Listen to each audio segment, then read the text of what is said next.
Hey guys, what's up? Welcome to the 7th day comic book news recap video with Adam from Geekrest. And it's Aaron from A Comic Show. It is. And you know the drill, a little comic book news recap of the past week. Let's start with Marvel. Oh yeah. Okay, two teasers. The Age of Ultron. Binary 001010. Bio 0101. It's a new Bender comic that's coming out. Bendis. I meant Bender. It's the joke. That was the joke. Yeah, that's funny. No. Futurama. This is yeah. Coming from the past 10 years of teasers. It's coming. There was even that .1 that was all, and Free Comic Book Day. Yeah, and Hitch, it's obviously Bendis and Hitch. Yeah. And Hitch has said in interviews or in comments or at cons or whatnot that he finished the art on this a long time ago. Yeah, it was supposed to be last year. And then I guess in favor of A vs. X, they pushed it back, or the Marvel Now. Who knows? But now it's being launched in a Marvel Now universe. Right. Was that the plan, or was that... Who knows? Because Marvel Now is not changing? like a retcon, but I don't know. I mean, maybe they have to draw some of the costumes differently. It is, yeah, right? I don't know. Ultron's red. It's kind of weird. It's like these are Bendis' final Avengers books, but then this is going to come out and be more Bendis Avengers. So, yeah. We'll see. Ultron, though, I mean, he's one of the best villains for the Avengers. I liked him in Annihilation Conquest, too. So, they can... And this is kind of a standalone. Yeah.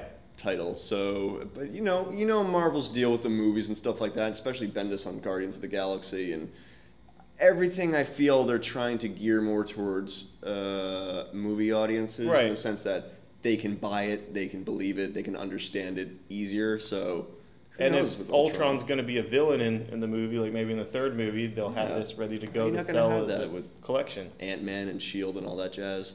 But the war is cool. I love the idea that was teased, how it's they got a glimpse of the future and Ultron's gonna like take over the world and the Marvel heroes are gonna fall, and then they're kind of like, it's kind of like a DC Crisis of Infinite Earths thing. It sounds kind of like Skynet and Terminator. That's a movie. Right? That's a movie. People like that on film. So in the future, a robot will rule humanity. 01. And they also released SNIKT, the SNIKT teaser. SNIKT period. I didn't do it right, but SNIKT period. Right. Who is that? Who could that be? Everyone jumps to Wolverine, of course. But right, and Wolverine can handle having two titles, Savage Wolverine and Peanut Wolverine, or whatever, like Wolverine. It could be, though, a Wolverine Legacy book. Like, say it's called Wolverine Legacy, like X-Men Legacy, and it's Wolverine's getting like a second chance at being a dad, and it's like Dawkins and X-23, yeah. And Dawkins, X-23, and Logan in a book. I mean, I'd like to see X-23, but Paul Cornell is writing it, and I'm in love with Saucer Country. Yeah, Paul Cornell has got a history with Marvel, but I mean, his Lex Luthor in Action Comics was really great too. Right. So he's no slouch in the writing, and it's most likely Alan Davis. I love when they put like a last name that there's multiple artists. Davis, I know. Everyone's just like, is that Shane? Is that?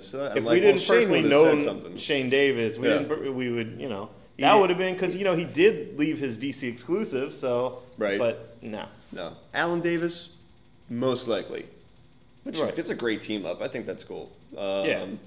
And what else? And then, of course, the cancellations. Everything. It's a safe bet that everything is eventually going to be canceled, right, and then it's either going to be incorporated into Marvel Now, or be canceled and have a new first issue. Well, everyone kind of knew that X-Men was heading down to close. This is X-Men, the X-Men title, ending at 41. No adjectives there, and I mean, ending at 41. Seth Peck's finishing it up, and.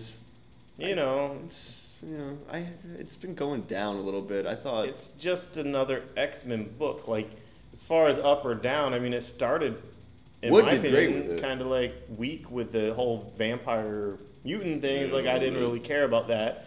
Brian Wood did a good job, as he always does, with good characterizations and interesting plots and political stuff. But it's another X-Men book, and it's not part of the big marketing thrust and the big thrust of basically the student X-Men and now the Cyclops Brotherhood of Evil Mutants X-Men.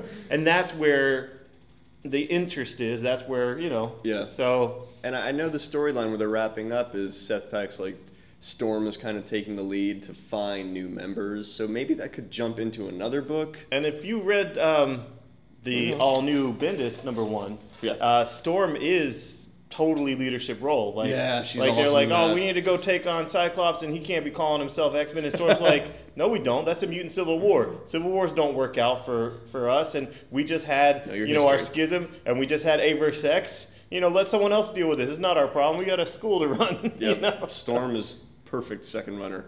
She's the vice president of the X-Men Academy, if need be. And Wolverine respects her and holds the torch for her. And Wolverine. His opinion, he's a very stubborn man, but I think Storm he would hear out whatever Storm would have to say. Oh, yeah. So, I think I'm interested in seeing her step into the spotlight of X-Men as And plus, when she gets more hostile in her tone, the sky's darkened, so she's got the whole theatrics and everything. And I'm so glad she's not married to Black Panther anymore. Oh, no. That was just so arbitrary. Yeah, you don't need that in the superhero world. And, another cancellation, Young Justice, which doesn't bode well for the show. It's funny when it's like, oh, Young Justice got canceled. People freak out. Like, what? I love that show. It's like, no, it's a comic. And like, they had a comic? It's just like... The comic. It's wrapping up at number 25. And Greg Weisman is the writer on the comic book. And he's also the writer, and I believe he has probably a producing role. Which DC never properly publicized with the comic. If they connected it more, and as far as who's behind it, maybe people know there's a comic. And the show. Here's a little bit of what I don't like. Supposedly, DC Nation, Young Justice, all this, the higher-ups at DC Warner Brothers want a unified, same continuity presentation of their characters, all New 52. Right.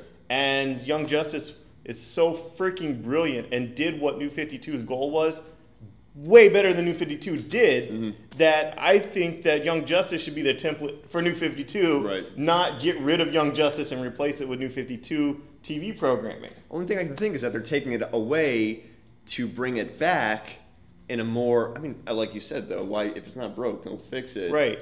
And my thing is, why do they have Teen Titans as part of the New 52 relaunch? Why not just call it Young Justice and give that dude, the writer that's writing Young Justice, to write in the New 52 those same characters? And who needs Scott Lobdell? Lobdell. In a perfect world, this is just, this just seems like Bizarro world. A little bit. You're gonna cancel the thing that the general public loves, but yet the New 52 was supposed to capture the general public's interest. What is wrong here? They're screwing up. They're screwing up big time. But there's also I'm not talking about it as like a news item, but you see all the heads at Warner Brothers are all jockeying for a higher position. Right. So no one's really communicating well as far as getting their media, like the Flash movies being delayed, DC Nation, on Cartoon Network, all this stuff is going on hiatus.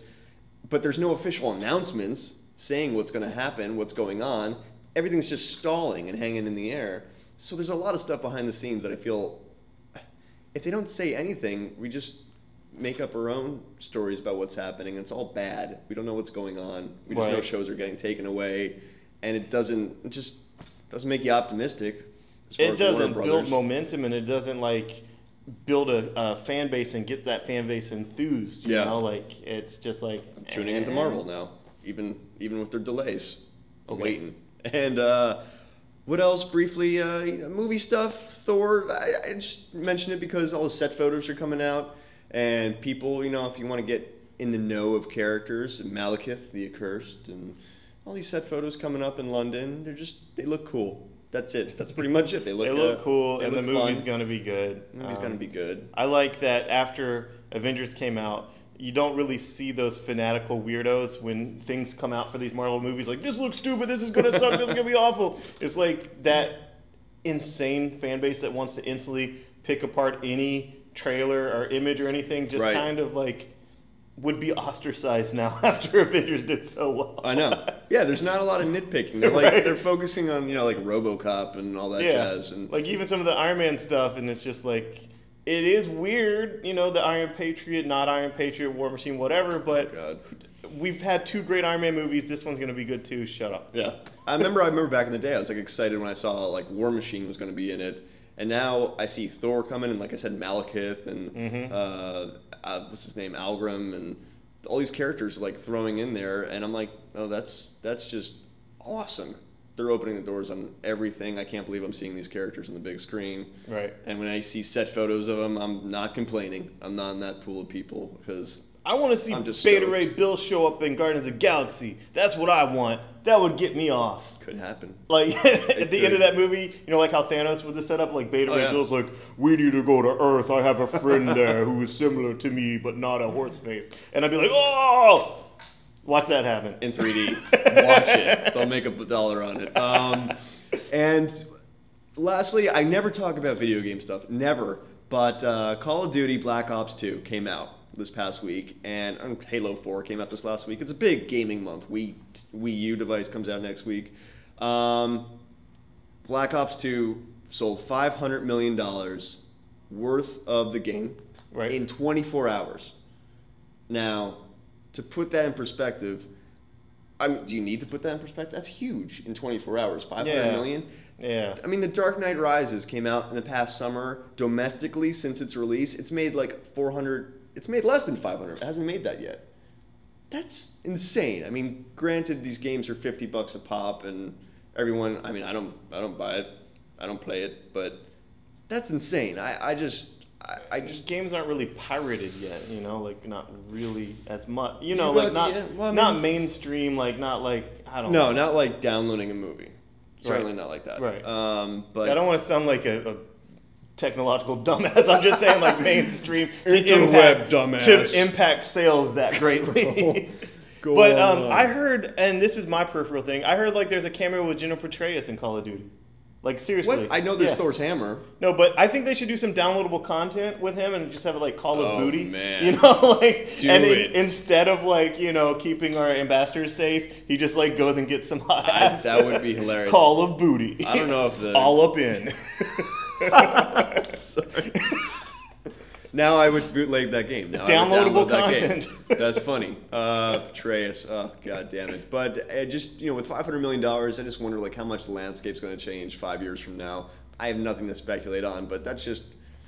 It's insane. That's insane. Good job with that. And just, you know, keep making superhero games that can sell that much, because that'd be great too. Right. Guardians of the Galaxy game. Bring it. Maybe later. Cool. Maybe. All right. That's it. Weekly recap. Thanks for tuning in. Follow us on Facebook and Twitter. And I'm having a contest on Twitter right now, so go on there. The details are in the description. But, you know, if you want a Star Wars statue, it's... Who doesn't? Who doesn't want that? What's this? Oh, dude, I saw that. It looked awesome. Yeah. Well, you know, enter. Yes. He won't. All right, take care. I shouldn't be eligible to win. That would look like some kind of weird cronyism. I can't give the prize to this guy. Yeah. No, not even if I didn't know him. But that's it. Tune in next week. Petraeus. We'll see you online. Bye.